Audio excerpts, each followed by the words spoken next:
We'll call the meeting to order. Roll call, please. Strand. Here. Gehrig. Here. Grunberg. Here. Pepcorn. Here. Mahoney. Here. This is a special City Commission meeting to hear the appeal of David Balke, former police officer of the Fargo Police Department. On September 8th and September 13th, 2017, the Civil Service Commission heard Mr. Balke's appeal and found that his termination was for cause and was not motivated by political or other improper considerations. The Civil Service Commission upheld David Balke's termination of employment. While the power of disciplinary action or discharge rests in the appointing authority, the role of the Civil Service Commission on the hearing process is to ensure that such disciplinary actions are not motivated by political or other improper actions or considerations. Upon appeal to the City Commission is charged with hearing the appeal testimony, asking any additional questions we might have, and making a determination as to whether the findings and conclusions of the Civil Service Commission stand. All of the commissioners have received the testimony that was at the Civil Service Commission. They've all listened to the tapes. They've all reviewed that data, so I do not want to go over a lot of those things as before, unless it clarifies or some just differences of opinion. However, this commission will hear this in the following format, so I'll go through that in a minute. As indicated by an email dated November 8th, the Executive Assistant, Kimber Anderson of the City Commission, has set a 2-hour time limit on this hearing. In addition to the City Commission will not be accepting any new materials or witnesses. Procedure of today's hearing are as follows. Both parties, appointing authority and aggrieved party, may exercise the right to have a representation participate in the hearing. The Commission would like to have all parties speak personally to the issues as well. Parties and or the representatives will not be able to directly question the witness of the opposing party. So the format will go as follows. There will be an opening statement by the employee and or representative. There will be an opening statement by the appointing authority and representative. The employee can have any witnesses. The appointing authority can have any witnesses. The Commission then will ask questions of the employee witnesses, and the Commission questions the appointing authority witnesses. There'll be a final statement by the employee, and then there'll be a final statement by the appointing authority. Today's meeting is being recorded, and just remember to speak in your microphone when you speak, please. The other thing I want to just address is that we follow a certain format by the Commission. We're not going to get into issues about whether or not you like the procedure as we've done this. Your attorney, Dave, has brought up similar things about Nancy Morris, different things like that. We're not getting into that today. All we're getting in today is the disciplinary action that was held with this employee and whether the Commission wants to find a different finding. So this is your opportunity to speak to us. This is your opportunity to come forth with the things that you want to talk about. But the Commission would ask you to keep in mind that we've reviewed many of the documentations, and if there's something different you want on the table, this is your important time to do that. So we'll begin by an opening statement by Dave Balke or Mark Frazee, whichever one is going to speak first. Good morning, Mayor, members of the Commission. Thank you for taking the time to hear Officer Balke's appeal. Mr. Mayor, I confirm that I did receive an email message from your assistant essentially indicating what you have said this morning, that no new witnesses, no new testimony, no new evidence is going to be presented before the City Commission. We will respect that and expect the city to respect that as well. I do take exception to the notation or the suggestion that this commission has no authority to evaluate the procedures and whether the procedures implemented by the Fargo Police Department were fair, and secondarily, whether the Fargo Civil Service Commission was provided proper advice with respect to the scope of their review. To affirm the decision of the Fargo Police Department, this commission must ignore the fact that the Fargo Police Department violated numerous of its own policies, including policies that prohibit successive interviews without providing protections to the employees, including policies that require compliance with state law. This commission also has to ignore state law protections were ignored by the Fargo Police Department, that the polygraph results that Dave Balke submitted were reliable and accurate. And that's really what Officer Balke has faced all along, is that every time that he presents evidence or information that helps him or laws that are to provide him protections, it's being ignored, not only by the department, but also by the Civil Service Commission. Every time that he provided exculpatory evidence, and I know that the commission has reviewed it in its entirety, it was ignored. Imagine a situation where you're facing discipline You're given a letter saying you can't talk about this, you can't discuss it with others, you can't investigate it on your own until we make a finding. If you do, you're going to be disciplined, up to and including termination. That's what happened here. Dave was given notice that it was going to be investigated, and Sergeant Crane was sent out to do an investigation. Not a single effort was undertaken to address the motives and improper influences that were raised. When the finding was entered by the police department that discipline was warranted, Dave submitted detailed chronological lists of information regarding biases and motivations and inconsistencies in the disciplinary process with the request that it be investigated, but it wasn't. Then the Civil Service Commission hears the case and naturally concludes that there were no improper influences or biases or motives because they were not investigated. And that's precisely what happened here. There were improper motives. There were inconsistencies in the disciplinary process. There were personal biases that were fueling this investigation, but they were never investigated.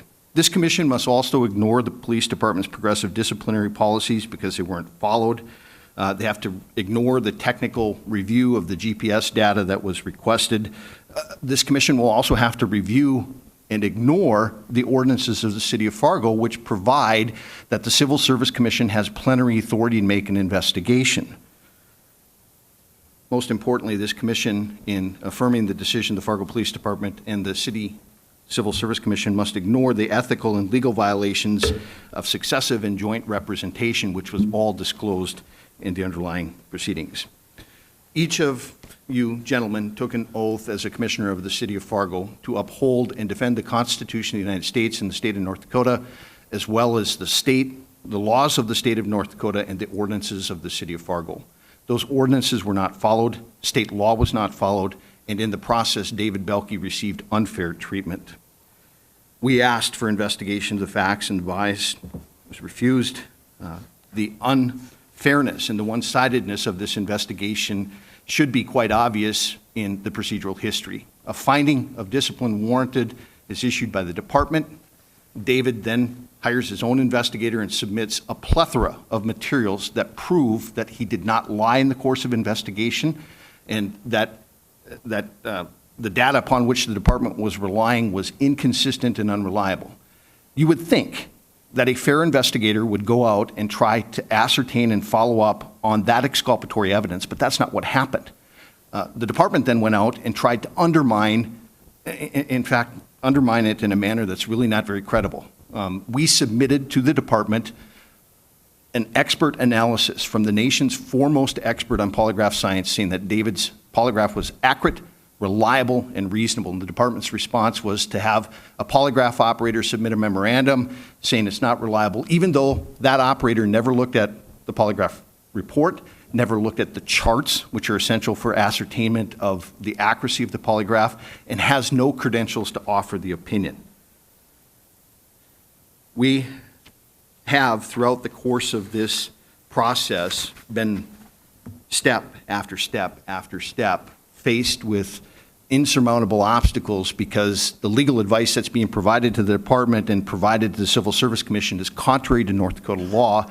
We raise it, and they're told to ignore it.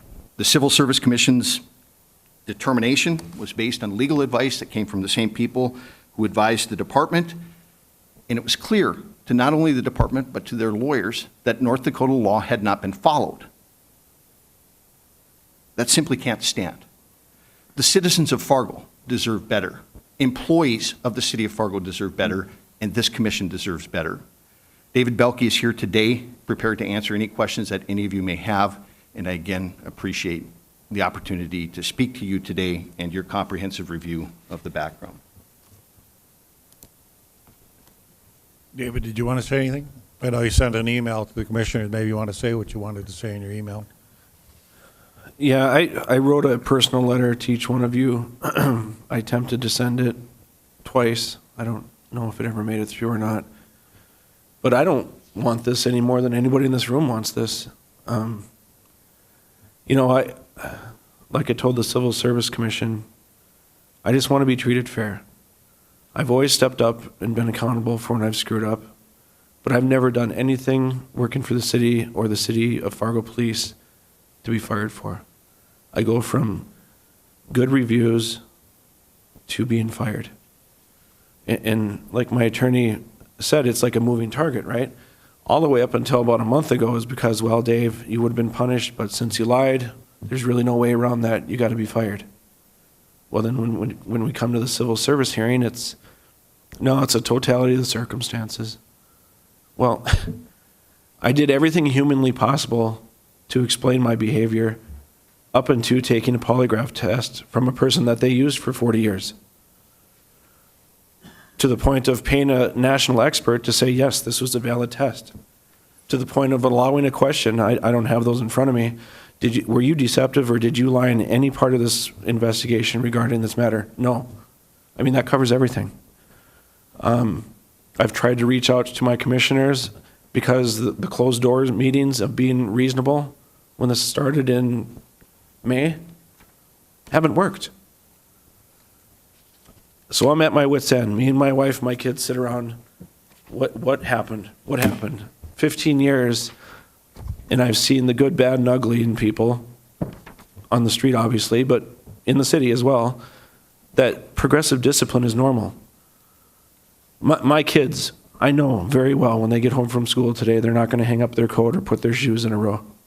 I know my kids, but they've been told to. So there goes their Kindle and they're grounded for 2 months. No. You help them along, you counsel them, and you discipline them. That doesn't mean you just cut your losses. The financial cost, and there's a lot of things I could go on and on and on, right? Because I've been thinking about this most of the summer. What a colossal waste of resources. You know, if you want to go down that road. What did I do so bad, or what was I doing so bad that you're going to throw several hundreds of thousands of dollars away from in health care pay that the city's paid, pension that you've paid, wages, training, equipment, and then I see every day, that they're hiring more. That needs to be addressed. The attrition rate isn't all by retirement within the Fargo Police Department. And I'm sure it's like a chasing your tail, right? We haven't been fully staffed. Maybe we were for a week or something in my 15 years here, but maybe something like that should be looked into. I've been loyal to the department.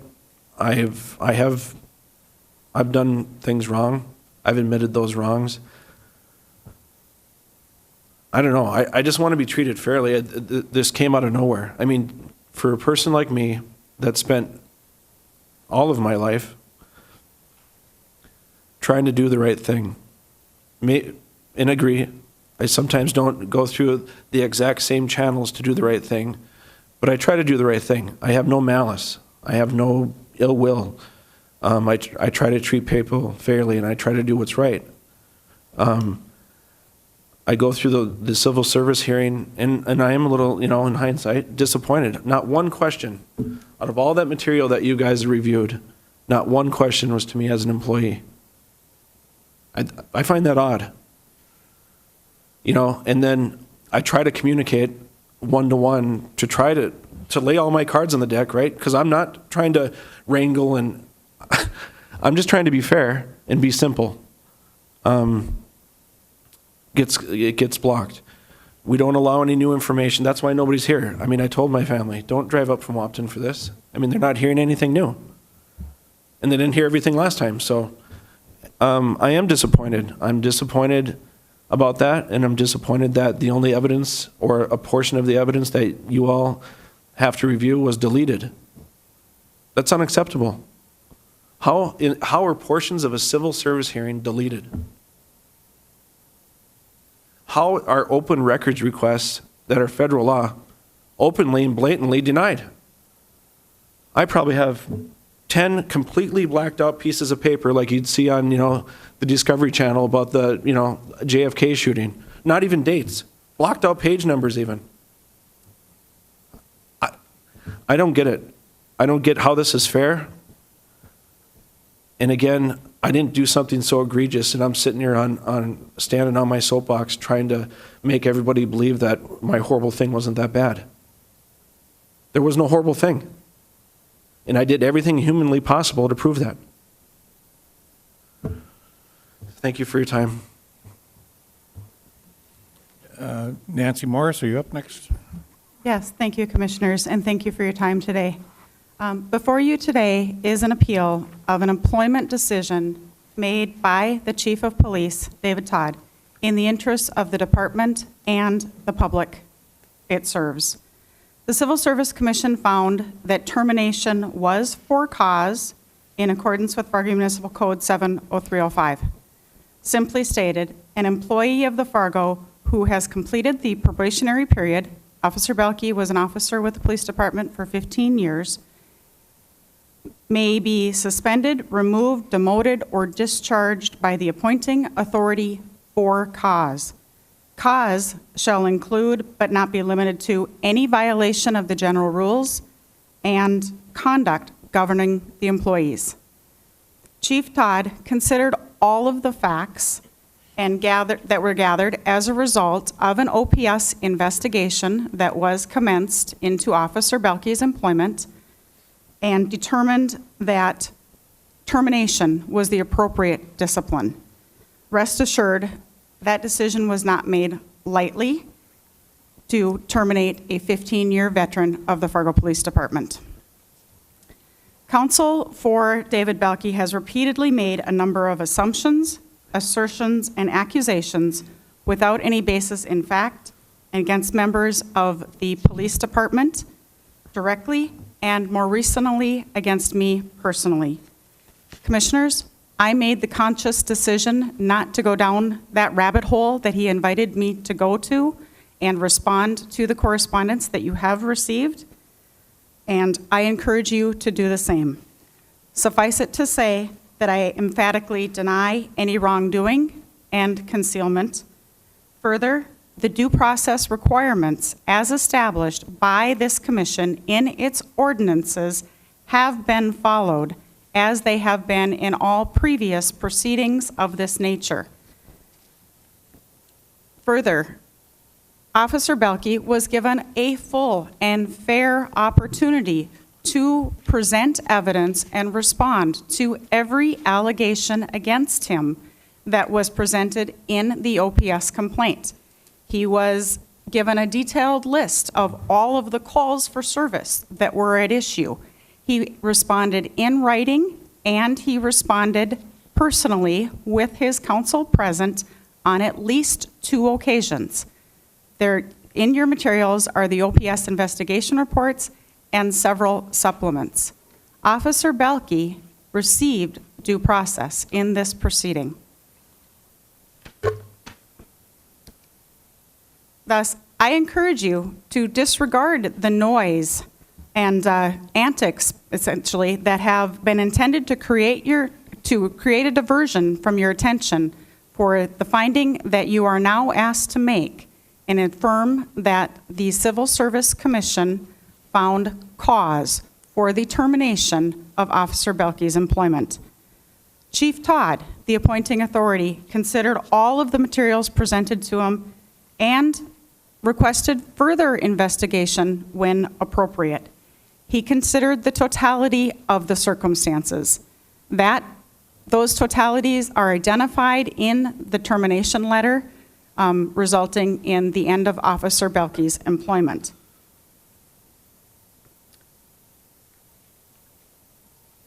Again, I submit to you that Officer Belke's employment was terminated for cause in accordance with the ordinances, that Civil Service heard voluminous evidence, a full day of testimony, and several writings, both to the pre-termination hearing, the Civil Service, and testimony from all of the witnesses that Officer Belke presented, as well as the police department witnesses, and confirmed that, in fact, Officer Belke was terminated for cause.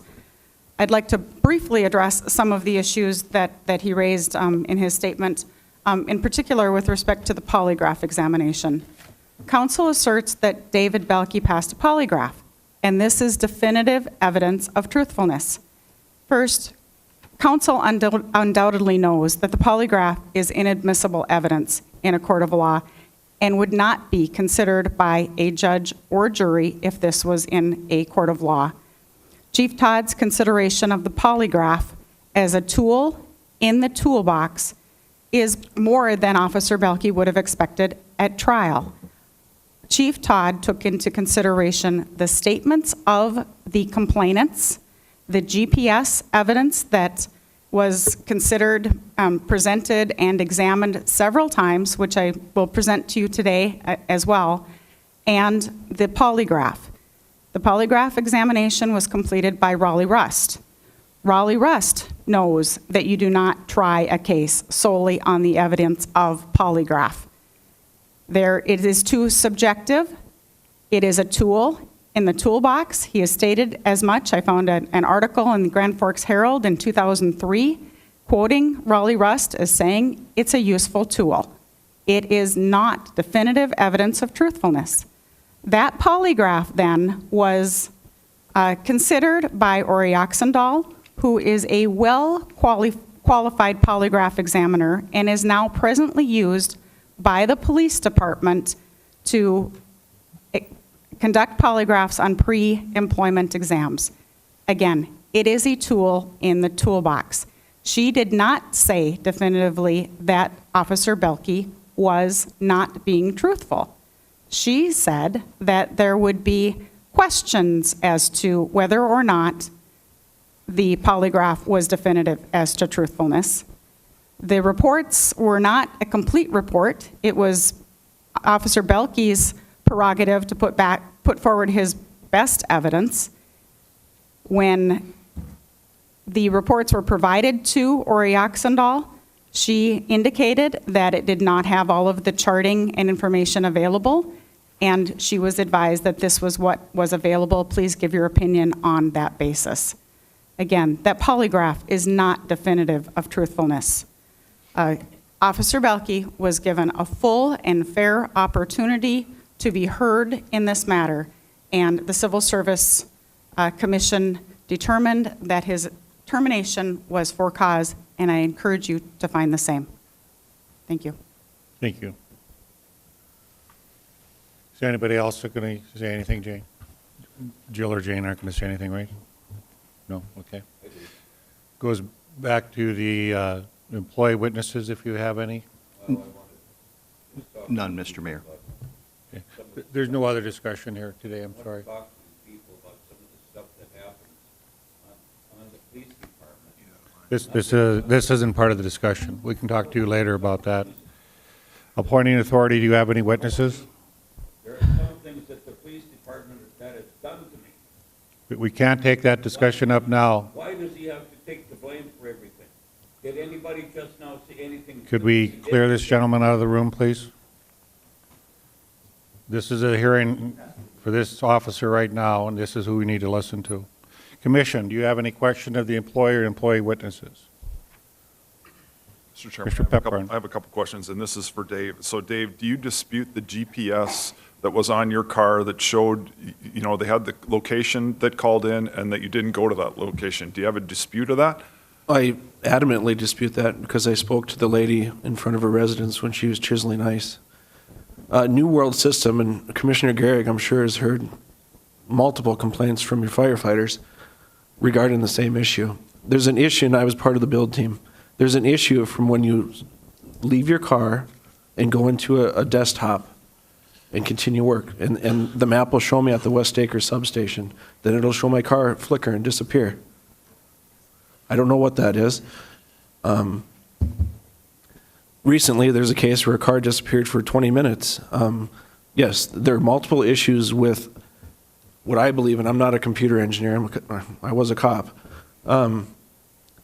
with that function. Now, for IT to come up here and say, no one is signed into that computer, you were signed into a desktop that doesn't have a GPS puck, but miraculously the thing that's turned off is collecting data.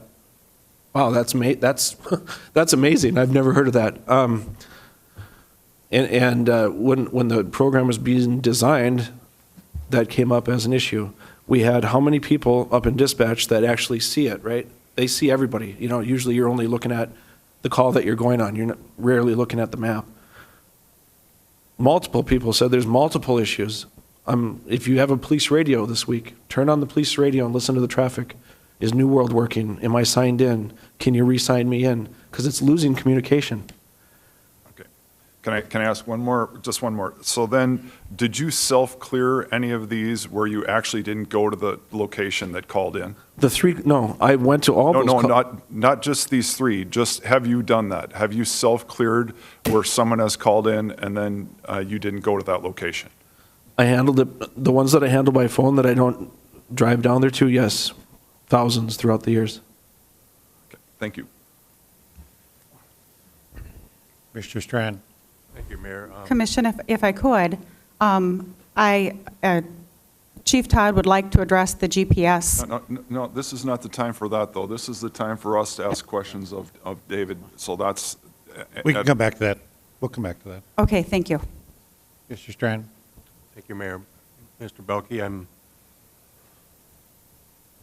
curious about, if it's not a comfortable thing to talk about, I'm sure, but the status of your substance abuse behavior and patterns and history with alcohol. And as I glean from your information, this compiled information here, what's the status of that now?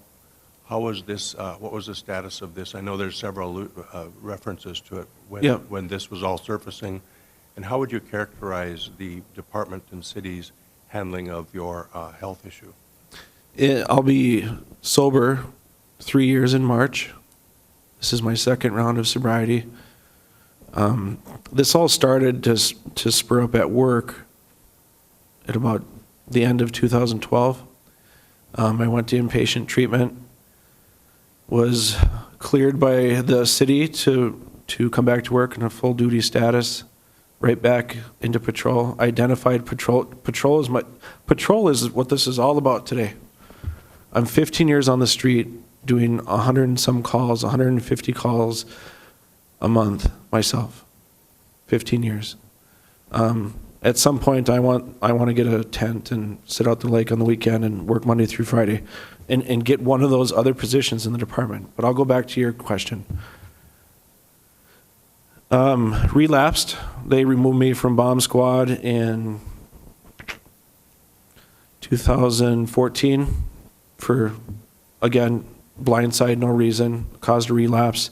Went to First Step Recovery, and I've been sober ever since, and I sponsor other people to get them on the right track.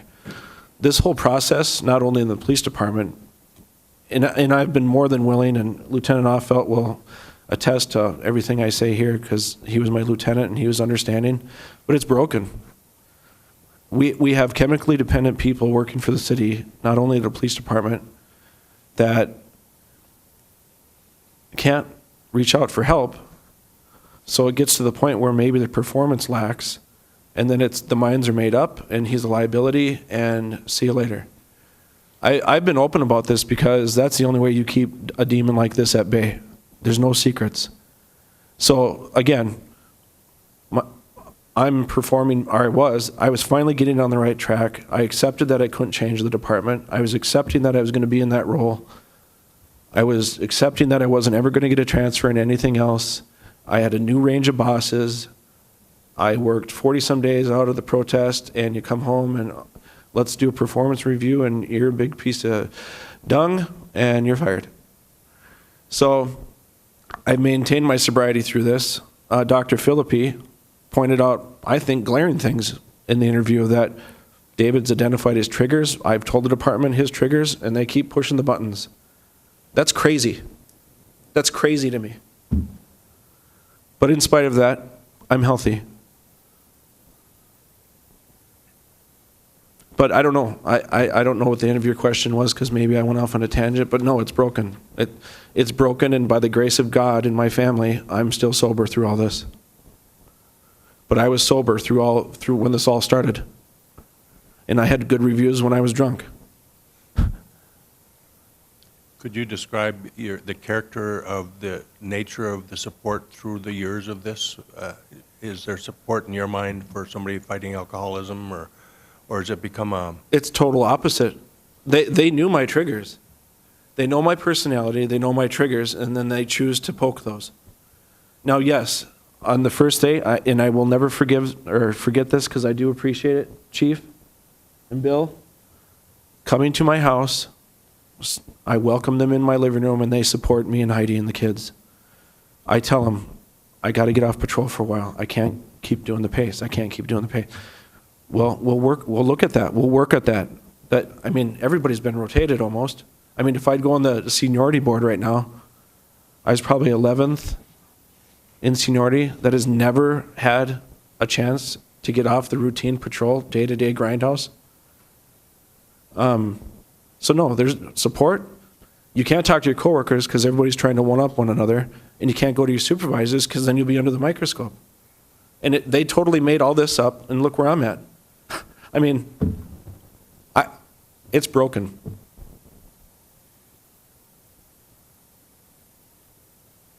Mr. Gehrig? Dave, if you were given the opportunity, would you resign? I would. This whole thing is about not, in courtroom terms, not pleading guilty to something I didn't do to make it go away. Oh, I'm busy. You see that in court all the time. Well, I didn't do it, but I just want to get it over with. I didn't do it. And I don't want to plead guilty to something I didn't do. And I don't want my name and my family's name and my family's name in Wapaton and my brother's a police officer in Wapaton and my kids having to wonder what they tell their friends when their friends say, oh, what do your parents do? I don't deserve to go out of the Fargo Police Department like this. This is crazy. 15 years, a chemical dependency issue, PTSD, the hundreds of dead bodies I've investigated, the getting other coworkers into the treatment they needed to be nickel and dimed on stuff taken out of context and 15-second videotapes that they'll show you and be fired. It's insane. And it's truly disappointing. But no, I don't. Can I jump back into a patrol car? No. Don't kid yourself. Yeah, no, that's not even possible. But do I need to go out as a terminated employee where I can't get a job at NDSU? Because right away, well, if you've been terminated, we can't even consider you. Oh, I can't go to the neighboring agency because that's going to make the Fargo police chief mad if I hire one of his guys that he fired. Yeah, so all my education, my house, my family, my kids at school, my entire life investment here in Fargo. Mr. Greenberg? Yeah. We've had two references to the ordinances and the state laws haven't been followed by each attorney. I have two questions. One, and I'll ask Ms. Lewis when the time is right, but I'd ask Mr. Freeze, do we have black and white evidence that would dispute the counterclaim between, legal counsel that laws were or were not followed? Is it referenced in the material? If there's something that it's black and white, at least to document that it was? And then the second, is there specific evidence about civil service meetings and the minutes being redacted or not, or lost? Deleted. We got that notice. Commissioner, and if I may respond, I have irrefutable evidence that state law was not followed. During the course of this investigation, I've been representing Fargo police officers since I moved to Fargo in 2000. Since the new disciplinary processes have been employed by the Fargo Police Department, I've repeatedly objected to the policies which don't comply with North Dakota law. In the course of Officer Belke's investigation, Sergeant Jared Crane was the investigator who was appointed. I pointed out that the processes that they use, in particular, refraining counsel from providing representation to the employee during the course of the investigation is unlawful. He essentially dismissed it. I then thereafter raised the issue in the context of my appeal and the issues that we raised to the Civil Service Commission. They declined to consider it because the city told them that's outside the purview of what you review. However, subsequent to that, we received open records. In response to the open records request, there were text messages between Sergeant Crane and Chief Todd where Sergeant Crane outlines to Chief Todd the concerns that I raised, and Chief Todd responded by saying, well, ignore it. They're intimidating you, don't follow it. So there is evidence. It's not in this record. We would have to provide the emails and messages that we have, but I don't think that the city is going to dispute that it didn't follow the law. I don't think that the city is going to dispute it didn't follow its policies. One of them that's very problematic and taken in context is very troublesome for any city employee. The Fargo Police Department policy says that they will not subject employees to successive interviews in a disciplinary matter without first, number one, providing them a copy of the recording of the earlier interview, and number two, providing them an explanation as to why there would be a subsequent interview. In this case, in addition to 4 interviews, Dave provided written responses on a number of occasions, and he was really ambushed with the question of this dishonesty.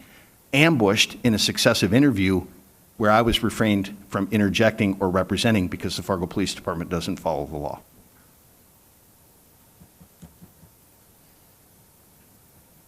Evidence on the Civil Service Commission minutes?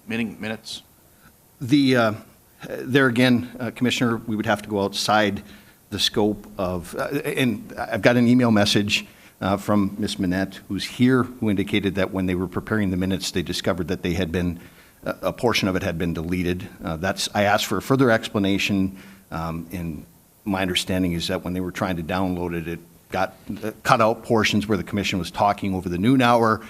Portions of the arguments and evidence were deleted. But again, we would have to go outside the existing record to present that evidence. I don't think that the city will dispute that portions of the underlying record were destroyed. But as an employee, you understand, I mean, that's, God knows what was said on hot mics after the lunch break, right? And now magically all that's deleted.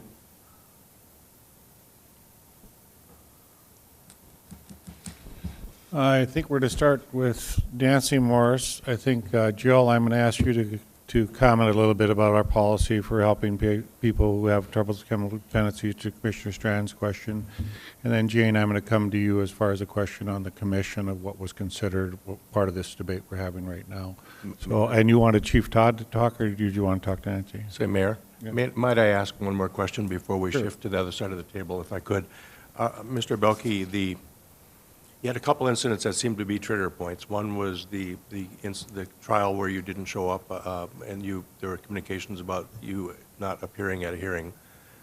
A second one that seemed pretty significant was the suggestion by one officer that you threatened leadership and senior officers and administration after a meeting. And as I recall, one person heard this. And could you address that? Did you say something? Was it a joke? Was it not said? I'm just curious. It's in shift briefing, and usually before shift briefing, that's the only portion of the day that the shift is together, and it hasn't started yet. So yes, things are said all the time. I did not make a threat towards any administration. Actually, I was in the middle of the weeds, as you say. So I sat quietly. I did not make those comments, nor did I threaten anybody. So that one, too, was a complete shock and blindside. Regarding the missing court, I understand, I thought about this last night. When I go to my former peers and say, oh man, I miss city court, that, I think, I don't know how to put words into this, that over a 15-year career, missing city court, it's like being 10 minutes late to algebra class in high school. Now, it's not appropriate, and it's not the thing to do. But I can see as a civilian, it's like, oh my God, you missed court. But that's not, it happens all the time, I guess is what I'm trying to say, and it's unfortunate. And I do feel bad that that happened. That's why I went in. I apologized to Judge Dawson and the court staff, because it makes everybody look stupid. I get it. But I mean, pull the personnel files, and I would argue almost everybody on the department at some point in their career missed court.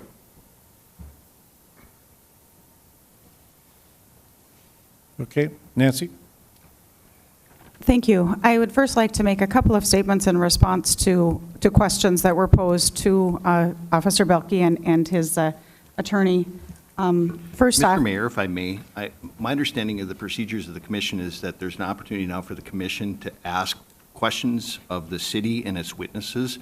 Ms. Morris will be given an opportunity, as I understand, to make a closing statement. But under the commission's procedures that were announced, I would ask that it apply equally to both sides. Oh, the commission has just asked you questions. Now we're asking our appointed authority questions, or some clarification that the commission wants that they need to get from our appointed authority. Right. So but there's not a they're question- allowed to testify just like you were allowed to testify. Certainly, but there's not a question before her, sir. Yeah, the question was, there were some items that you brought up that the commissioners wanted some clarification on. Yeah, I'll give her the opportunity to, is there black and white evidence that state or local ordinances were not followed? Thank And then you. any commentary on the minutes from the Civil Service Commission. Thank Jill you. has something to say. Yeah, Mayor, if I could just mention as well, if we look at the format for the hearing, after the opening statements for both the employee and the appointing authority, then typically the next step is to move into employee witnesses prior to opening for questions. So I think we've missed a step in that. No, he had no witnesses. I already asked him if he had witnesses. Oh, do we have some witnesses? I'm sorry, okay. Yes. Do we have some witnesses? Well, I would like to have Chief Todd address his decision-making role as the appointing authority. I do believe that you have received the taped evidence that was presented to Civil Service, but I think it would be helpful for you to understand that process that Chief Todd went through and what he considered in making that determination to terminate Officer Belke. With that, I can just ask Chief Todd to address that process, or I can do it as a question and answer format. I would ask for your preference. He's your witness, so however you want to use him. Okay. Well, I'll start generally then. In Chief Todd, could you explain to the commission how personnel complaints are handled in the PD and how this came to you and for your consideration? Right. Thank you, Mr. Mayor, Commissioners. The Fargo Police Department has Can you move the mic a little closer, please? Sorry. The Fargo Police Department has a pretty comprehensive policy regarding complaints, and our complaints usually come in either from the outside, somebody wanting to make a complaint to our department about somebody that works within our department, or they're generated internally, more often than not through supervisors having to do something with the work performance. And so this complaint started as a kind of an informal investigation through supervision, where after Mr. Belke didn't appear for court, we decided to look a little further into his activity, which is not unusual. That's what supervisors are supposed to do with employees, is see how it's going, what's their work product, what are they doing out there. And unfortunately, that produced a lot of information that did not reflect well on that officer and the service to the community. So we opened a formal investigation where we looked at 3 months' worth of activity, looking at calls for service and contacting people that were victims or complainants for those calls for service. And through that, we found a number of concerning things where instances where we would expect a report, or a report was mandatory, where that was not done. Even instances where the officer did not show up on the scene, where we would expect them to show up on the scene and at least investigate the situation. Instances where evidence was not collected. So we saw a pattern where there was intentional and willful decisions to not serve the public by not going to incidents or scenes, not taking reports involving criminal activity or allegations of that activity, and not collecting evidence, exhibiting conduct that lacked courtesy, empathy, and patience towards the public. That was a recurring theme with people that we interviewed. Just being disrespectful and discourteous toward members of the department, both in direct communication and text messages, even while this investigation was going on. Victims and complainants who, through multiple interviews, maintain that Officer David Belke never came to the scene of their incidents, including those 3 that are talked about in the polygraph situation. And then GPS data recorded through the AVL playback that shows that Officer David Belke's squad car never went to those locations in question on the dates in question, to include graphs of connectivity with that squad car to show that connectivity was not broken, including taking raw data points and plugging them into a separate program that also confirmed the GPS playback to show its accuracy. Now, as a chief of police, I received this investigation. There were multiple interviews done with the complainants and victims, and also done with Officer David Belke and his attorney. All of those interviews with David and his attorney were given with advance notice so that his attorney could be present during those interviews.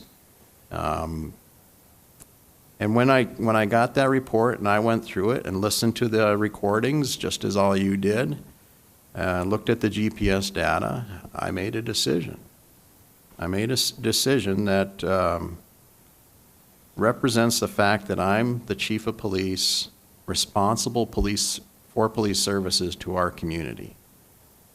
And in looking at the totality of the issues that I just talked about, we had an officer that was not doing their job, had made a decision not to do their job, was not out there serving the public like we would expect them to do, and some pretty serious things. And so, based on the totality of that, and the AVL playback GPS stuff, I recommended, or I came to the conclusion of termination of his position. Now, throughout this process, it has gone certainly longer than normal processes would, and that is because I have given Officer Belke and his attorney ample time to supply me further information for consideration, even through the predetermination phase. So I feel like I've gone the extra mile to give them the opportunity to supply that information. As far as people that struggle with addiction issues or chemical abuse situations, I personally, as you heard Dave said, I went to David's house, sat down with him and his family when I was a new chief and said, let me help you save your job. Come and get involved in this program with me so that we can do that. As far as other positions in the department, people compete for other positions in the department. You have to be doing an outstanding job as a police officer to get those other positions.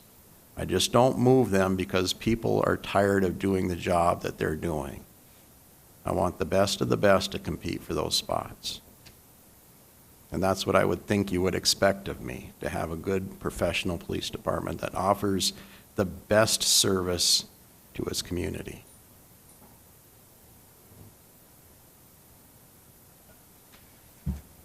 Nancy, do you have any other witnesses you want to speak at this time? Thank you. I do have with me today Brandon Polbicki, who is with IS Services for the City of Fargo, and it relates to the GPS data. And I would like to just, there's things that are in the records that are otherwise unavailable. It will be the same evidence that he presented at the time of the Civil Service Commission, but I think it's helpful for you to understand what the chief considered and knew when he made the decision to terminate Officer Belke's employment.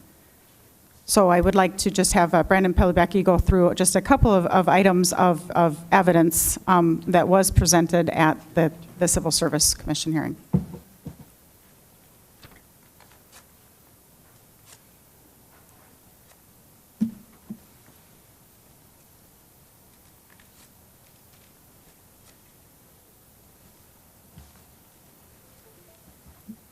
Brandon, if I could first have you state your name and your position with the City of Fargo and how long you've been working in IS and your experience.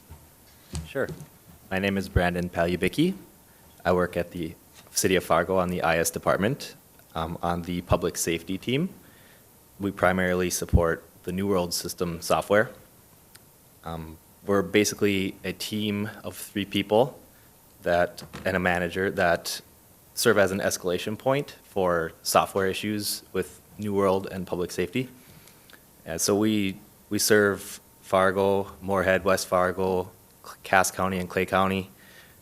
So we're basically an escalation point for those IT staffs as well as our city here. And there's 5 major agencies, as I mentioned, as well as a lot of small agencies as well for volunteer fire departments and such that we support. I am the lead person for the New World software upgrades, and I've been on the team the longest. We also provide software support for RRDC, which is the dispatch center. I have been at the city for 4 years, and I have over 12 years of IT experience. Did Sergeant Crane reach out to you regarding the GPS data for Officer Belkey's car and 3 dates in question? Yes, he did. Okay. And those 3 dates, as I recall, are December 17th, 2016, December 23rd, 2016, and February 17th, 2017. Is that correct? Correct. Okay.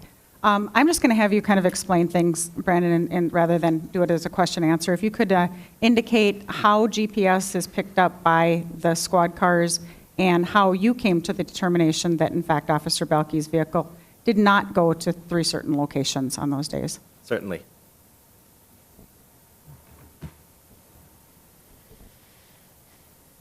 Okay, so this is the GPS puck. This is the receiver of the GPS, or actually this is the piece of hardware that shows the location of the squad. So it's a USB, and then just this is the device, I guess we'll say, that sends the GPS coordinates of wherever this device is, which is installed in the squad car. It sends it to our New World server, and it's recorded in a database. And then you wanted me to look at, what was that? Well, I think the next thing is the connectivity report that indicates that, in fact, Officer Belkey's car was connected to the puck Sure. center the whole time.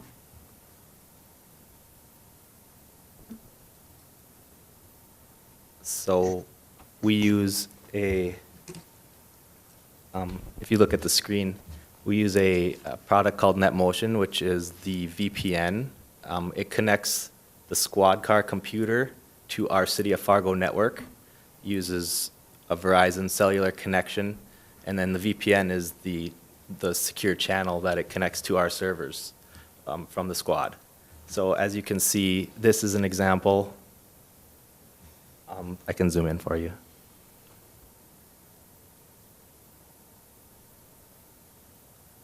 I thought I could. Here we go. From February 17th, and this is the connectivity report of that VPN. So it's showing that it has a very good connection. So it started, this one was running 1 to like 5 or something, but this would be the afternoon, showing that it was maybe unreachable for a minute, but there's very strong connection pretty much all day from the computer in the squad car to our servers at the city. And as a result of that connectivity, is there like a mapping system that results from the squad moving throughout the city of Fargo? Yep. Did you want me to show the actual GPS coordinates it collects? Sure. Okay. So basically on the 17th of February, in our database for each squad or computer, it collects data when the VPN is connected and the GPS puck, is connected. So as you can see here, it's data from the database. The main features of this would be the log date time, which is the date and time the data was collected, the latitude and longitude, which is your location, and the description is actually the officer's call sign. So in this particular instance, his was D243 for that day. It also shows speed and direction. So from that data, what does that tell us? Well, it tells us where the squad car was Okay. at a given date and time. And I understand that you can then take those coordinates and plug them into a Google map, something we're mostly all familiar with, to determine the data points on a map at that time. Yep, that's correct. So what I did, New World also has a built-in feature which kind of does this for you. You can just specify a date and time range, and it'll pull those coordinates in and make kind of like a video you can play, and you can track units.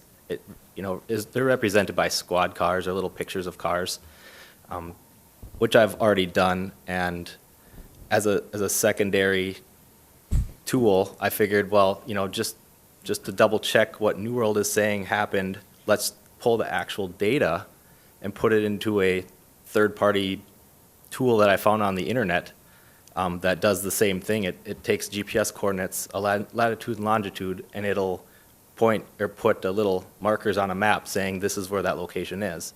And I was just kind of double checking to make sure that the New World software and this third-party software were in agreement, and I found that they were. Did you want me to show a particular day? Well, on the 17th, as we've been looking at, can you show first what that map looks like, what Chief Todd had at his disposal at that time to determine So you want to see the New World? Officer Belkey's, The right? New World, okay. So I basically recorded my screen of this tool because not everyone has the tool installed on their computer. So I just kind of did a screen record of it, and that's what I provided. And I can play that for you. So this is my screen that I was recording. And as I mentioned, D243 was the call sign for the day.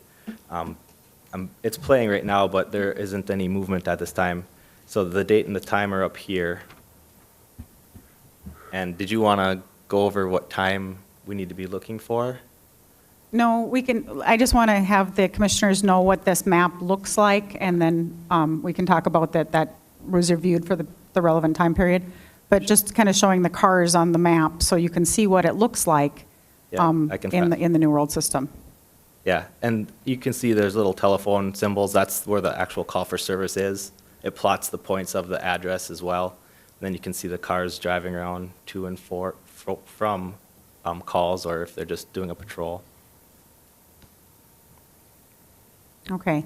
And this mapping system was available to Chief Todd and Lieutenant Alfelt, Deputy Chief Renner, and Sergeant Jared Crane regarding the location of Officer Belkey's vehicle, correct? Correct. Okay. Can you also then show us now how you plug those coordinates in and what that looks like on the Google map? Sure, yeah. So what I would do is you can just copy and paste these latitude and longitudes for whatever time period you really want. So I actually did that, but I'll just delete it. And so you can just copy and paste the coordinates and hit plot map points. And then it just shows you the dots where he was, or where the squad computer was. Like I said, this is a third-party tool that's not affiliated with us or New World. It's just something I found on the internet. Okay, thank you. And from this information, you confirmed that in fact Officer Belkey's vehicle did not attend the locations of 3 calls on 3 different days. Correct. Okay, thank you. Brandon, that's all I have.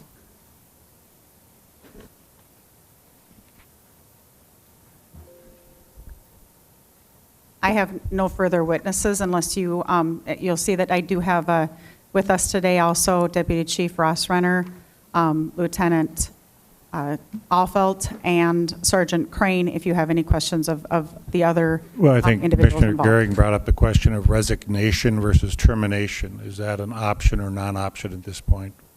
We're just supposed to find findings of fact, Civil Service Commission, but the resignation question came up, I think, and his question was, is that an option or is that nothing that we can look into? Well, I can attest that resignation was discussed, and that I was advised that Chief Todd would accept Officer Belkey's resignation if it was without conditions. And there were a number of discussions, and we were not able to agree on what those conditions would be that would be acceptable to both parties. Okay, thank you. Commissioners, any questions of the authority? Am I allowed to ask them if they Commissioner just Garrett? agree or not? I mean, can I ask that? Just yes or no, do you agree with that? No. No. Okay. No, I can't Emphatically. believe that. Well, you'll have an opportunity to say that again. But are you saying that now, today, could we ask for resignation and receive one? With no conditions? On your terms, basically. Yeah, anybody can resign anytime they want. I can't stop them from resigning. In this particular instance, through discussions with attorneys, there were an offer to resign based on certain conditions. And I said that resignation would be accepted any time and could be accepted any time or tendered any time, but I would not accept the conditions that were attached to that resignation. I guess I'm trying to move past that and decide, or at least have an understanding with all of us that if they were to resign, or if you were offered to resign without condition, if that would be accepted or not. Without condition, absolutely.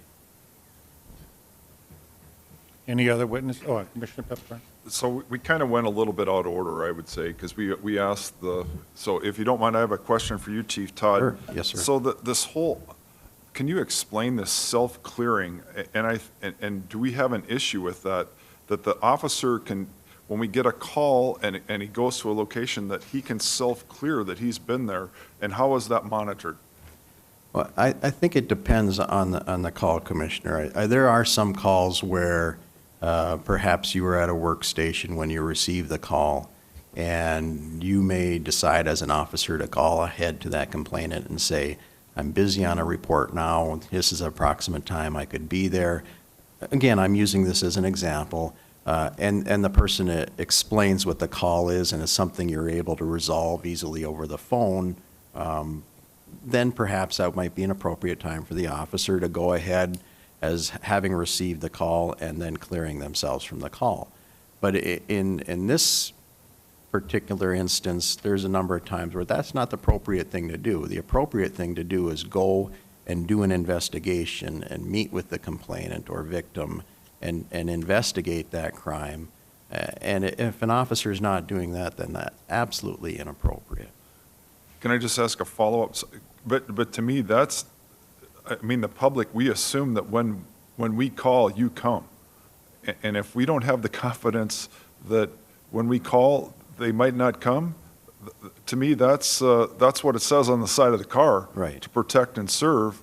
And if we don't have that confidence, then that is not a good sign. So what are we doing to make sure that we know, and I get that you have supervisors, hopefully, that are can you explain that? Because to me, that's what this is about. If I don't know, if I'm in serious peril and I call the police and I'm not sure you're coming, that's not good.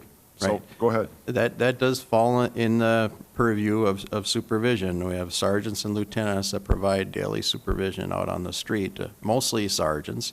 And they're supposed to be monitoring if their officers are doing the things that they're doing, going on the calls that they're going. They're supposed to be reading the officers' reports to make sure that a thorough investigation was completed. If they see things that concern them, they're supposed to address that with their officers.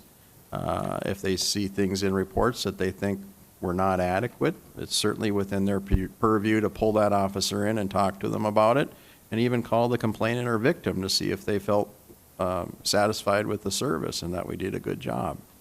Can I just have just one more? I think we have something here that's, because to have the officers making this judgment call, I'm not comfortable with that. From the looks of that, there's some calls that you could say, it looked like he was just saying, I'm not going to, that's not a priority for me. Well, you don't know for sure. Like if one was a shell casing, you don't know if that was involved in something far more serious. If it's just the report of a shell casing, it could be something much more large. Do you get what I'm saying? I do, sir. I think this is an issue, and I'm sure you're aware of this, but to me, this is not a good sign. Well, I'd like to point out, sir, that I have 174 officers out there right now that I think are knocking it out of the park and do a great job. And the reason I'm here today is really to protect their reputation, because they are doing a good job. And Unfortunately, if somebody decides they don't want to do that job anymore, or they're not going to serve the public, it's not just my duty to the community to hold that person as responsible, but it's my duty to those fellow officers whose reputation is affected by that lack of service. I have to take action on that. Just as a point of discussion or understanding, you oftentimes, when officers are disciplined, aren't there other officers that are in that discussion with you? I mean, on other disciplinarians, there seem to be 3 other people oftentimes involved to give you a recommendation. When we sustain a complaint, meaning that we believe that the complaint has shown that the officer has violated policy, I then send that complaint back to that officer's lieutenant, who makes a disciplinary recommendation rationale. That then goes to the deputy chief of that division, who either concurs or adds on to that disciplinary rationale, or perhaps provides a different rationale, and then they forward that on up to me. So there's 3 levels of decision-making on that disciplinary rationale. Thank you. Any other questions? Commissioner Strand? Thank you. Chief Todd, I'm just curious, there was a point where one of the recommendations, as I recall, surfacing was calling for a 15-day, I believe, administrative leave or something of that nature. Then at some point it must have shifted. I'm just curious, in your mind, at what point you came to the conclusion as chief that the rehabilitation or redirecting this employee wouldn't likely work, and that termination was the best option? Because I know you have a heart, and I know you do. You're so connected to the world of addiction and getting people help. And I'm just trying to get my arms around that. At what point did you just, or did it become clear to you that this wasn't going to be rehabilitated or turned around to make it work again? Thank you for the question, Commissioner. The rationale you're talking about came from Lieutenant Alfelt, and it was separated into 2 parts. It was a work performance issue, which he recommended a 15-day suspension for. I believe it was 15 days. And then there was the truthfulness aspect of the 3 calls for service in question, which he recommended termination. So he had 2 different recommendations in there, but obviously the termination aspect of it kind of supersedes the 15-day suspension. That then went to the Deputy Chief Ross Renner, who then looked at the totality of the issues and recommended termination. Forget what was the second part of your question. Addiction issues, yes. We try to provide assistance to our officers with those issues, but that issue was not brought up in this complaint. There was no claim of relapse in this complaint. And so the other question was, what turned me toward totality of the issues, sir? We have just a 3-month window that we looked at where there were significant issues that a conscious, willful, intentional decision was made of, I'm not even going to go there and investigate the crime. It's not worthy of my time, or something to that effect. And then put on top of that the truthfulness aspect. When I present an officer out to our community, they need to know that they can count on that officer. When I have an officer that sits in the witness seat in court, there needs to be no question as to the credibility of that officer. And so when that credibility is damaged, I don't believe that I have a functional police officer anymore, and I have to move on.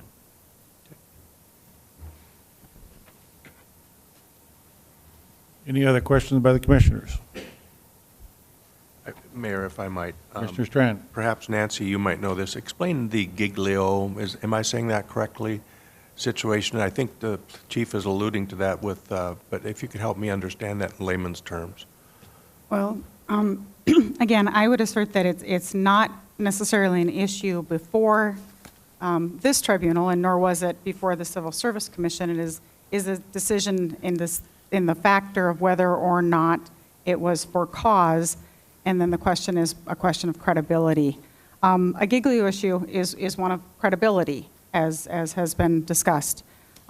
Truthfulness is a Giglio issue. So the police department is compelled to disclose to prosecutors any exculpatory or impeaching evidence that could be presented.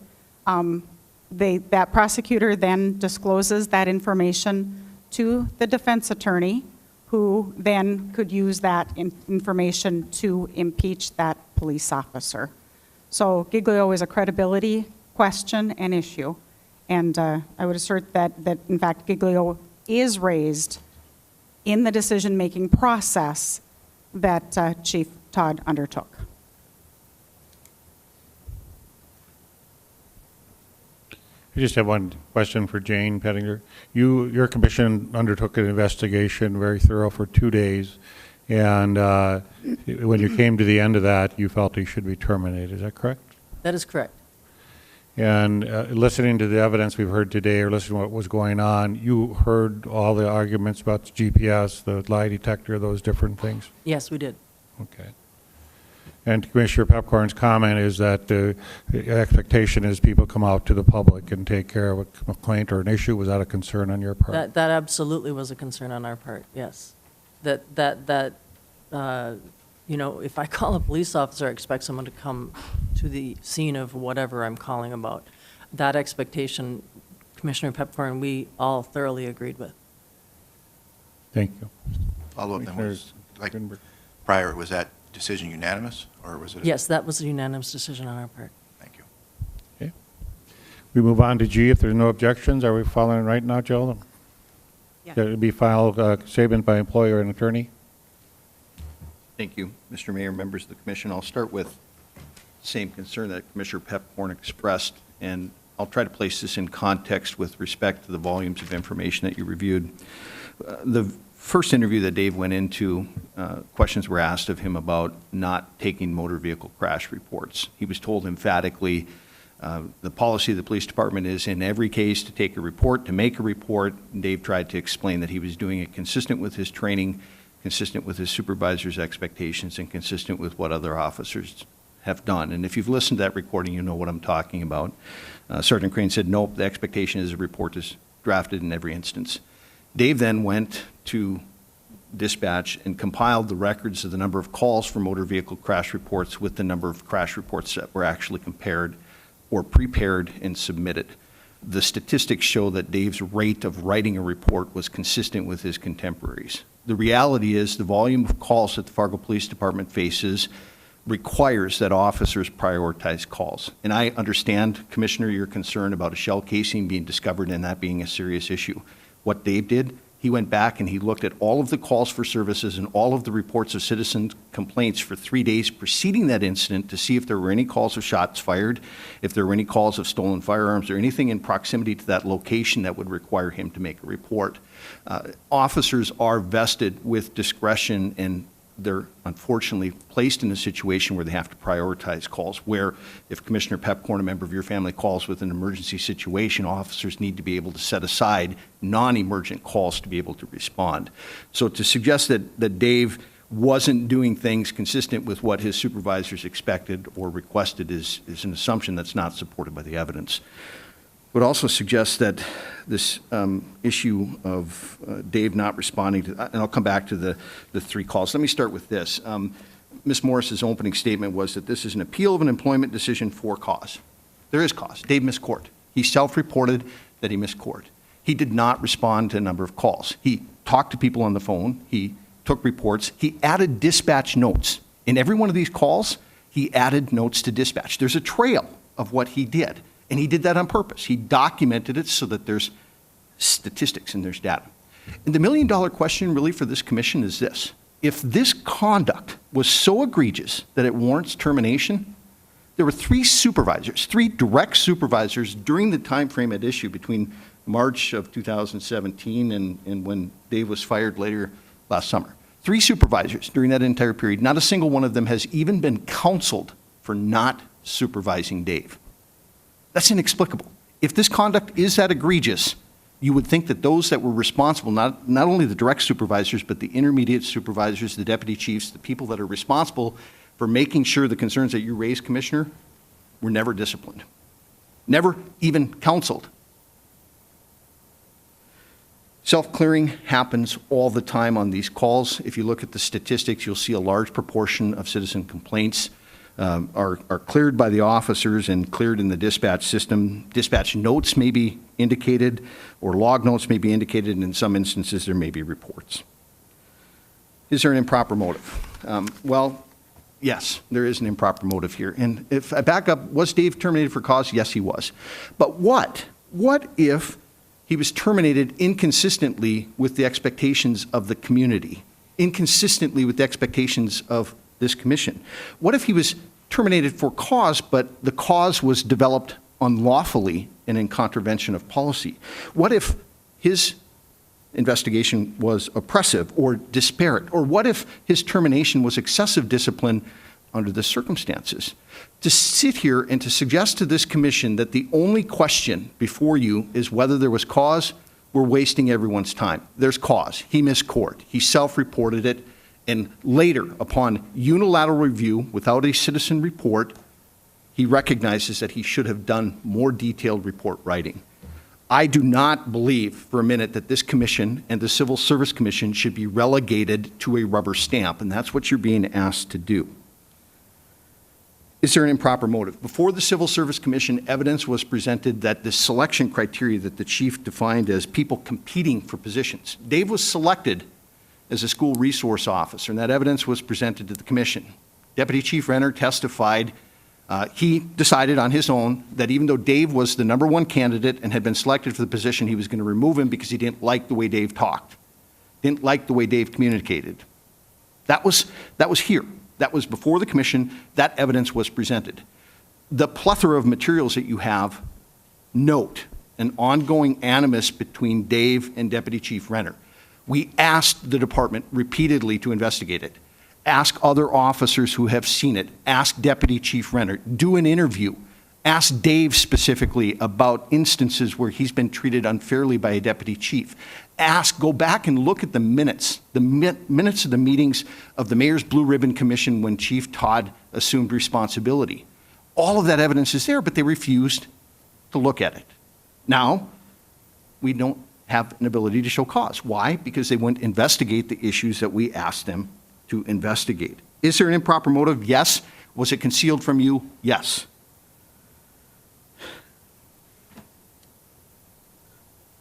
Ms. Morris says that Officer Belke has been given a full and fair opportunity to respond.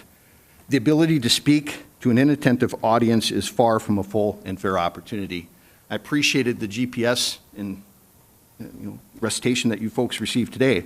What you should know, and what is evident in the records that you've received, is Dave was on the build team for this GPS program. He knows of the failings. He knows of the pitfalls. So when this evidence came up suggesting that he hadn't responded to the scene of 3 locations, we asked repeatedly to meet individually with the city IT people. You know what the response was? No. You can't talk to them. You can't get evidence. You're going to have to get evidence yourself. You're going to have to go elsewhere. We're not going to allow you, as a member of that team who built the system, to talk to the IT people to try to get an explanation. So it's very, very difficult to provide an explanation, and I still don't know right now. As Mr. Polkabecki was speaking, I recall a case where the Fargo Police Department, a trial, 2-week trial that I was involved in, where the Fargo Police Department officers, several of them, emphatically came up and testified as to circumstances that had occurred that didn't occur because their dispatch notes were 1 day off. We found evidence and documentation to show it. It completely turned the prosecution's theory of the case upside down, but the police department made a mistake by documenting the wrong date. Now, there's a suggestion that on 3 dates, Dave didn't go to 3 separate locations, and the evidence being supported is the net motion. Well, the net motion data and the equipment is used for stability, not to track.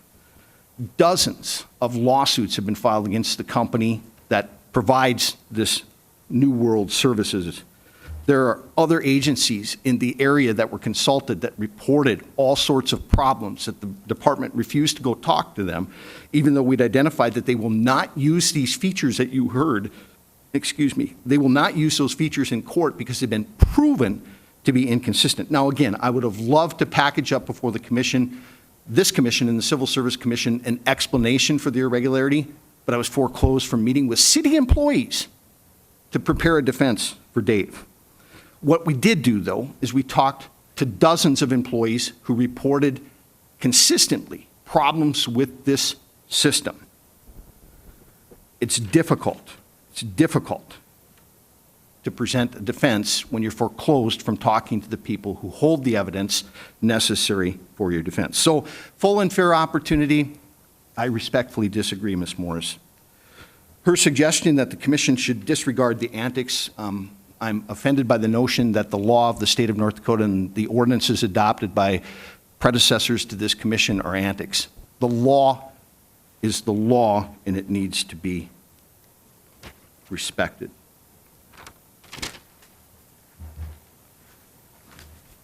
Daily, I appear in court and I question witnesses. In fact, in the last month, in the letter to the chief that we outlined this allegation that Dave had lied, I pointed out 4 instances in the weeks preceding Dave's disciplinary decision where officers were mistaken. The human memory is fallible, right? People recall things inconsistently. They're not dishonest simply because they have a recollection that is inconsistent with what somebody else believes. And that happens daily in courtrooms.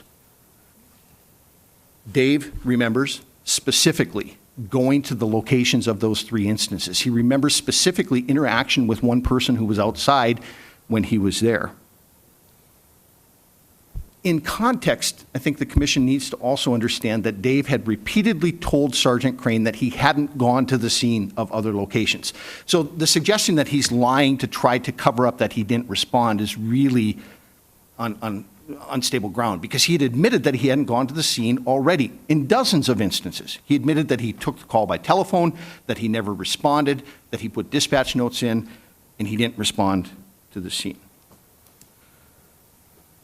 The suggestion of the city that polygraph evidence is inadmissible in court is a flat-out lie. Polygraph evidence is and is routinely considered, particularly in civil contexts.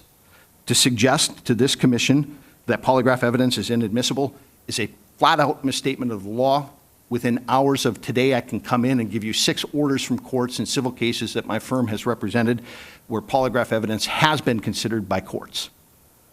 I do agree that generally in the criminal context, polygraph evidence is not admissible, but in civil cases, it's used all of the time.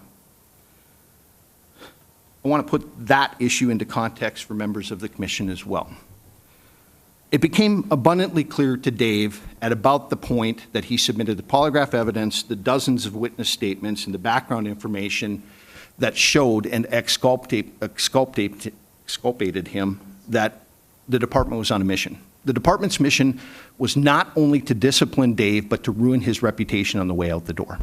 So he recognizes that. We expected that we'd submit the polygraph evidence and that the investigator or the chief would pick up the phone and call Raleigh Rust, who's a 40-year polygrapher, who was a retired police sergeant from Fargo, pick up the phone and ask opinions and analysis, ask for the charts if they wanted to review them, ask his opinions, ask his input. We expected that the department would go out and see the half a dozen or dozen employees that had reported numerous problems with GPS and say, you know, there may be problems here, we should look at it. They didn't. We saw what they were doing. They went out and they were trying to undermine every bit of exculpatory evidence that Dave could present. In turn, I contacted Ms. Morris. I told her Dave would offer his resignation as long as the chief does not enter a finding of dishonesty, because I don't want him to, as he indicated, plead guilty to doing something that he didn't do. I didn't want his career ruined. We knew that the department was set on firing him. It became abundantly clear. But the chief would not allow him to resign because they wanted to enter a finding of dishonesty to ruin his reputation. To suggest that the polygraph evidence is inadmissible, here's what Ms. Moore said. Polygraph evidence is not definitive of truthfulness. But the department's opinion as to the truth is? I would suggest to you that is a wrong-headed decision in all respects. Dave, in his heart and in his memory, has specific recollection of responding to these calls. He did respond to the 3 calls at issues, and to suggest that he lied when he passed the polygraph evidence without any contrary support, simply wrong.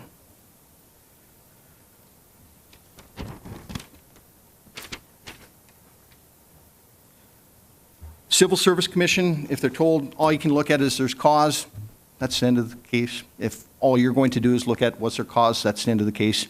I ask you on Dave's behalf and on behalf of the citizens of Fargo to do what you took an oath to do, and to follow the law of the state of North Dakota, and to follow the ordinances of the city of Fargo, and to reverse the decision.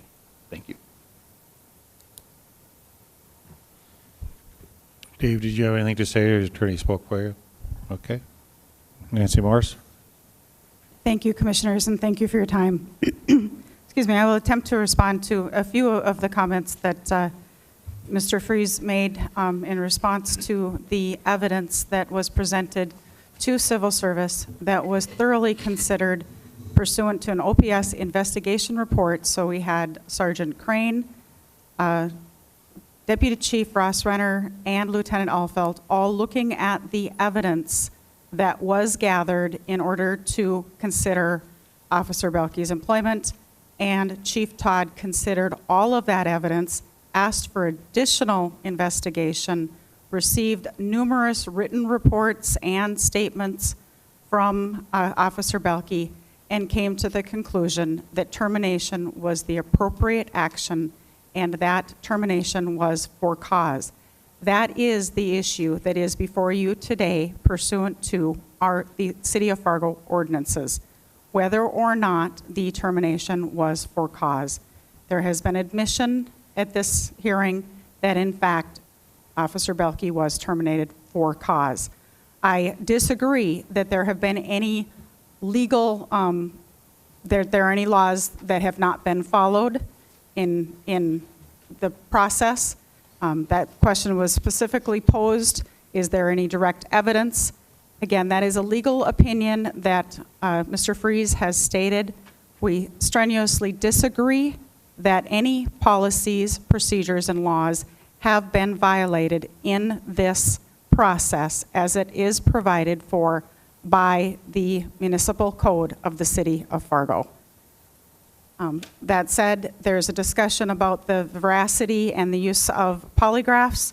Again, the circumstances in which polygraphs may be admissible in civil proceedings just simply do not exist in these circumstances.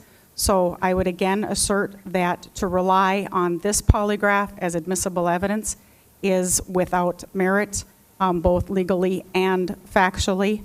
But I also want to call to your attention that the polygraph evidence was not the only evidence that was considered by the chief and others as to whether or not Officer Belke was truthful in the statement as to responding to 3 calls in particular.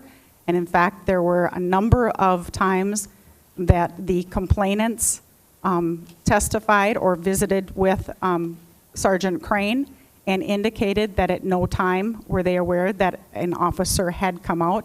And in fact, they were very consistent that they had not seen an officer respond to those calls.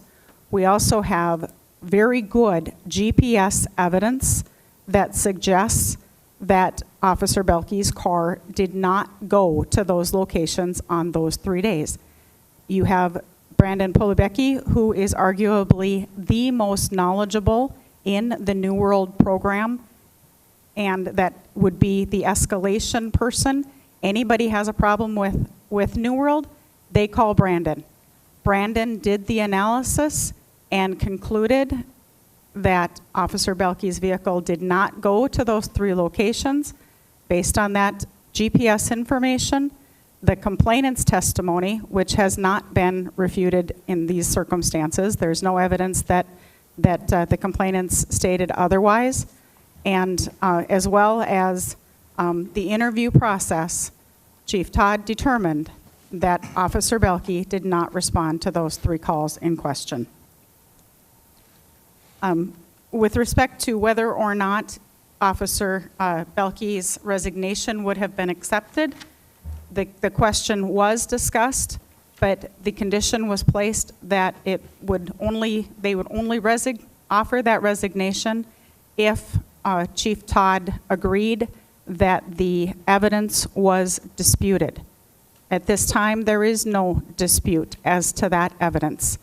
The chief determined that his staff and the IS staff of the city of Fargo had done the background work and determined that, in fact, Officer Belkey had not responded to those 3 calls.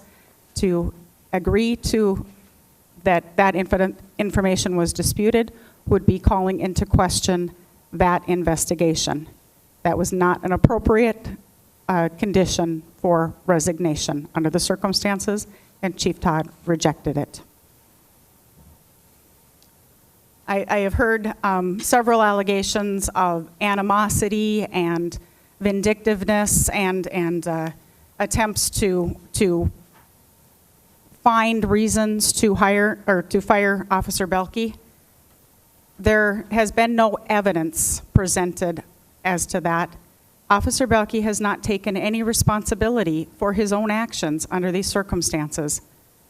I would suggest to you that the actions of others, whether or not supervisors have been sanctioned or investigated, is not before this commission at this time.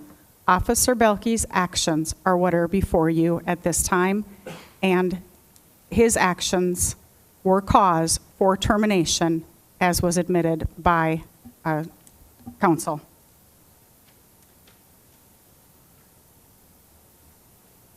Again, you are being asked to consider the substantial facts that were presented to Chief Todd in making the decision to terminate Officer Belkey, and were then considered at length by the Civil Service Commission, who then determined that this termination was for cause. And I would encourage you to uphold that finding. Thank you. Thank you. We'll close the public hearing and then go to discussion. Dave Balke, I want to thank you for your 15 years of service in the police force. We appreciate that. You did many things in that time frame that were very helpful to the city of Fargo. I want you to understand that this is a hearing on what's going on next, but I just want to thank you for that. I appreciate that. You're welcome. Discussion, do I have a motion? At this point, we have a lot to disagree on, but there is some agreement here. He said he will resign. You said you would accept the resignation under certain terms. I'm not smart enough to know what those terms should be, but it seems to me we can avoid a lot of this if we just find out what terms are acceptable. So how do we find that out, and how do we go forward from there? Because this isn't going to be the end, right? There's going to be more lawsuits. There's going to be more newspapers. There's going to be more money spent on this, more lawyers' times, and we got other things we could be doing if we just agree that he should resign. Commissioner, I would agree with you, but it wouldn't even got to the civil service hearing if they would have been reasonable. And that's all in the past at this point. I'm trying to move forward, I guess, at this point. So I don't know how we find that point, but I would encourage all of us to find that point. Although really today we're asked to affirm Civil Service Commission's decision. I don't know what the resignation question is there. It's really, did they follow the protocol? And as I read it, the question is, did the role of the Civil Service Commission in the hearing process is to ensure that such disciplinary actions are not motivated by political or by other improper considerations. So what the appeal is to reverse the decision of the Civil Service Commission. What the commission is charged with is to either affirm that decision or make a different course. Which then begs the question, is that, to Commissioner Garrick's point, still an option if we affirm the Civil Service Commission and adjourn? I guess I would have to ask Nancy. If we affirm the Civil Service's decision but yet recommend he might resign, is that something that can be done? I'll be honest that I don't know the answer to that question, because at this point we have a sustained finding and we have a termination. That termination has taken place. Is it possible to reverse that termination and now accept a resignation without conditions? I don't know the answer to that. The record is as it is. Mr. Mayor, may I address the commission? Yes. It may be appropriate to consider tabling the decision to allow discussion now that the commission actually has some input as to the employee and ultimate determination. That may provide the opportunity for some dialogue and some research as to what the propriety of a resignation would be under the circumstances without having to make a finding today, so that that finding could not be used as, in the term, legal term, res judicata or dispositive as to the issue. I don't believe that Mr. Belke would have any objection to the commission tabling the matter currently to allow discussion with respect, if there is any opportunity for meaningful discussion as to a resolution. I think the dilemma you have is Dave is tired of being a patrol officer. He may do perfectly well in a different type of situation in which he's not asked to do some of the stressors he's asked to do with the Fargo Police Department. Is he employable is a question. I think Commissioner Garrick's trying to allow him to have a resignation so he may be employable and not incur other expenses to defend his position. And I think that's what you're trying to do in this situation. It's certainly part of it, but the other part of it is this isn't the end. The city has perfect right to, for cause. He was terminated properly. So the question is, you know, does the commission want to table and discuss that a bit and then come back into session another time? And Commissioners, can I just, so I can get clarification, in theory, this is what this commission is for. You could potentially reverse the whole decision. So it sounds like that's like a big stumbling block, but that's the whole purpose of this commission. Potentially I could get my job back and pay my $100 for my beard and jump back in the car this week. I mean, that potentially could happen. So I don't think that's a stumbling block of, oh man, how are we going to do that now since the civil service hearing affirmed the termination? Well, that's why we're here. I don't think we'd reverse the termination. We feel Chief Todd and his police force went through a very thorough investigation for your termination. I don't think you could just jump back in a patrol car. I think we've well passed that. What we're trying to offer you is an opportunity, and honesty has been questioned, a variety of things have been questioned in your career. You have 2 children, 9 and 10, and we don't want to cripple you in the employment market. But the reality is it's a duty, you know, do we follow the civil commission, which we could, affirm it, you're fired, you're terminated. What Commissioner Gehring is trying to do, I think, is offering you an opportunity to explore something different. And if the commission wants to, we could table and come back to this question. We may come back and not be able to give you ability to resign. I mean, I'm not going to say that I'd like you to get your hope up. When I see 2 attorneys don't quite know the answer, then I get concerned. So do I have a motion to do something? I'll make a motion. Mr. Pepper. I'll make a motion that David Bolke's appeal is denied. The termination was for cause, was not motivated by political or other improper considerations, and the City Commission upholds David Bolke's termination of employment. And then I'll make a comment. This is a very sad day for our Fargo Police Department. Is there a second?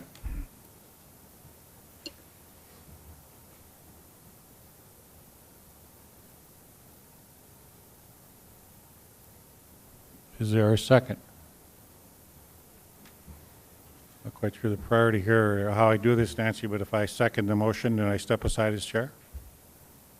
Yes. I believe that is correct. I will second the motion. I'd like to amend the motion. My amendment would add that we allow Mr. Balke to resign while still affirming the Civil Service Commission's findings. I would clarify, there's have to be a timeline, time certain on this. 24 hours, 48 hours, 7 days. How long would you need to figure out if this is legal? 48 hours. Is it a day or 2? That one's for you, Nancy. I'm sorry, I didn't hear the question. I'm contemplating if we now accept a resignation after termination has been completed and affirmed by civil service. I think the only question before this commission really is the for cause question. Whether or not termination with or without conditions could be accepted seems kind of after the fact to me. I guess I'm just not sure how that would even We be. can post-date it.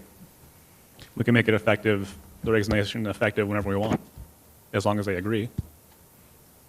I mean, we can basically do whatever we want up here, right? And that's what I want to do. So that's my motion, and we'll have that answer hopefully within the next 2 days. If I might jump in, I think the thing that seems to be a sticking point in my mind is in terms of employment law, you can't resign from a position you don't hold, and at this time, he doesn't hold it, except I think you may be able to work this, and I totally appreciate Commissioner Gehrig's attempt to try to, let's end this thing. Amicably maybe isn't quite the right word, but let's end the thing rather than let it drag out without altering, the findings. And I think that as long as, the appeal hearing is still open, which it is, because here we are, that perhaps that date of termination then is somewhat dependent upon today's findings. So I think that maybe legally, Nancy and counsel, that resignation is still a possibility because the appeal hearing is not yet completed. The appeal process is not yet completed. I don't know, Jill, if you've got any thoughts on that. Well, I think in addition to that, consideration would need to be given to the records that exist as well. You have a full investigation file. You have all of the records that were completed and submitted before civil service and now forwarded to the city commission as well. And so, a decision today to backtrack to potentially a voluntary resignation, that would need to be a consideration. What we have a termination letter, we have civil service findings of a termination for cause. So those items might need to be considered if you were to choose to come to table this item and come back, convene a second appeal hearing. Before we get too far into this, I need a second, or else it's all moot, so. I'll second it.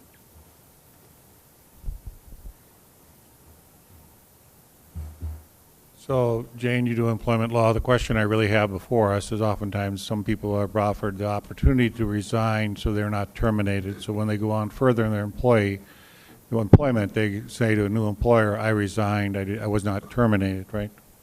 Right. If somebody looked into the logistics of this, they might find different because he's actually terminated, but in order to change the separation argument here, the separation argument would know he resigned. He finally came to agreeable terms and resigned from his position.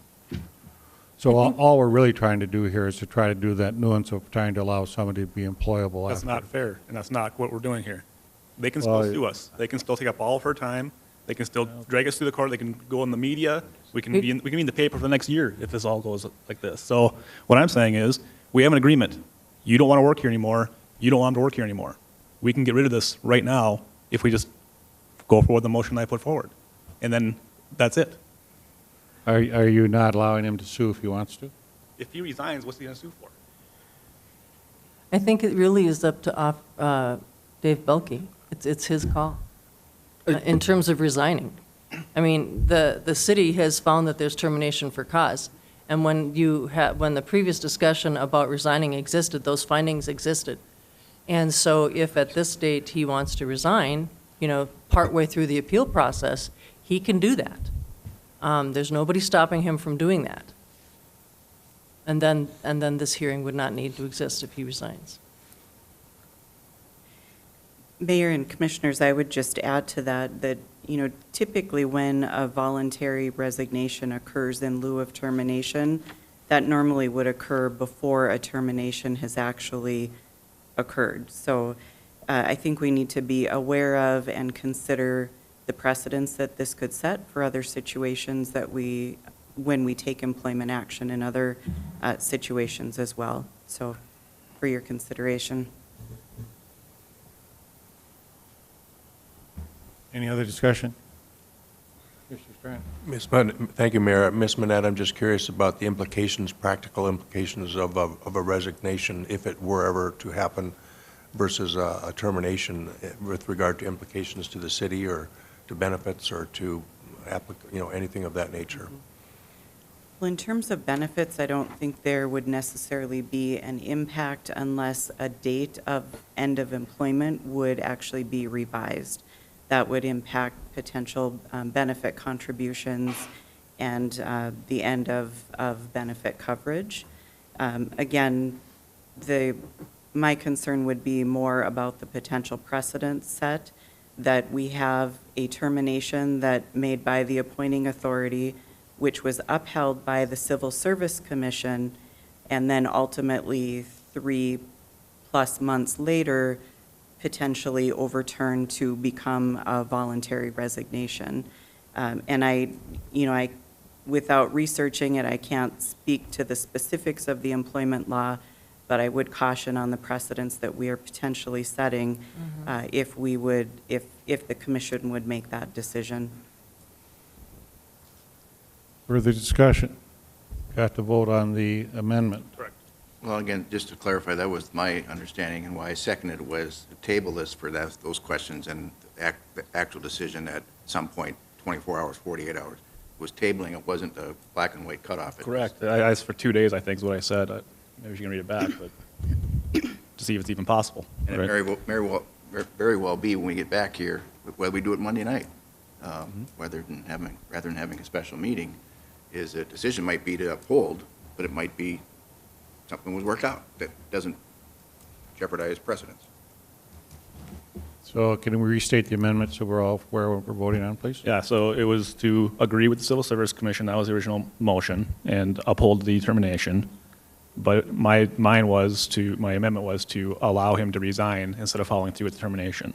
And we can put a date, Monday, at the city commission meeting, we will hope to have that answer. If legally possible. If possible, right? Mr. Chairman, Yep, it's way too late for that. It's way too late. If he would have resigned right away, then that's good. But after going through all this, the time has passed. That's my opinion. Any other discussion?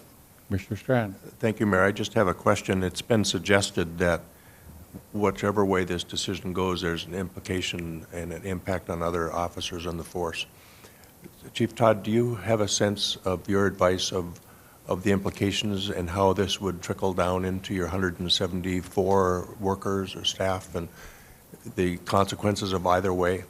I'm just looking for your best thinking. Oh, certainly there's implications and consequences. Thank you for making the motion, Commissioner, and I agree with you. I think it is a sad day for the Fargo Police Department that we're turning this into something that we shouldn't be turning it into. I mean, either you have confidence in the investigation or you don't. So vote it up or vote it down. That's what I want.